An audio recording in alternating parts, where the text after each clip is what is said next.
Hi, I'm Fatima Ibrahim. I'm the co-director and co-founder of Green New Deal UK. Fatima, you're 27, but you've been working in climate activism for well over a decade, and now you're the founder and the co-executive director of Green New Deal in the UK. Can you take us back to where it all began? Do you have a moment where you kind of woke up to the climate crisis? Wow, I don't have a moment. I've said this so many times before that I just feel like I was quite literally born into a climate emergency. Back in 93, governments had already recognized that something was going wrong, that the way that we were living was not compatible with a long-term future. And they were trying to do something about it. Not so seriously, but they were trying. And I think people were starting to think about how we could be recycling. So it's just been a present thing throughout my life. I think the moment that I realized that I couldn't be working with anyone else or on anything else was when I was 18 and I got involved and happened to meet a bunch of youth climate campaigners from around the world. And in exchanging stories about their lives and recognizing that actually there's a bunch of young people the same age as me who don't know where they're going to be living in 30 years because of climate change, and they're quite literally fighting for their lives. I realized there's nothing else I can be working on if a future is really at stake for my generation and generations to come. And I think it's around 18 that I recognize that it's this or nothing else, really. What makes the Green New Deal unique in the UK? And are you mates with AOC yet? Has that happened?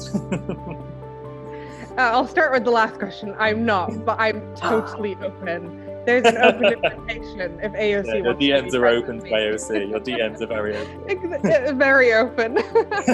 But, what makes the Green New Deal UK? It's unique in the UK, but it's unique everywhere.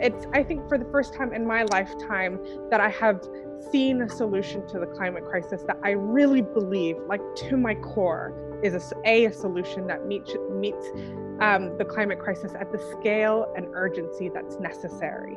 It sets out a timescale that we really rapidly need to transition and change our economies over 10 years. I think what makes it different too is past climate campaigns and solutions have been almost like a sticking plaster, tinkering around the edges of, hey, if we do this thing, it will make the climate better. If we do this thing, or let's do this initiative, nothing super linked together. And the Green New Deal is a plan. It tells us that we need to change our economy, we need to rewire the way it works, and we need to go sector by sector and not only decarbonize these sectors, but also put workers at the forefront of this and ensure there's a just transition for communities and workers.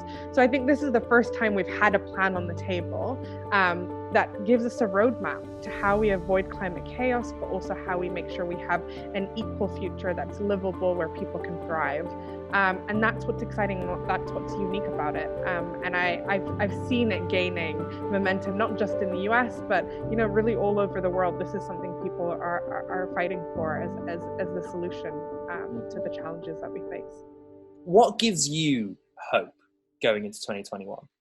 DMs from AOC is something to be hopeful about next year. Could happen, you never know. Yeah. But the other thing that makes me super hopeful about next year is I think we've all collectively, just as humanity, suffered through a lot this year. I think there's been a lot of loss, a lot of pain, a lot of just everything. I think it's just been such a difficult year. It's going to take a long time for people to come, I think, to just realize the big spectrum of what happened this year, but also to just process it.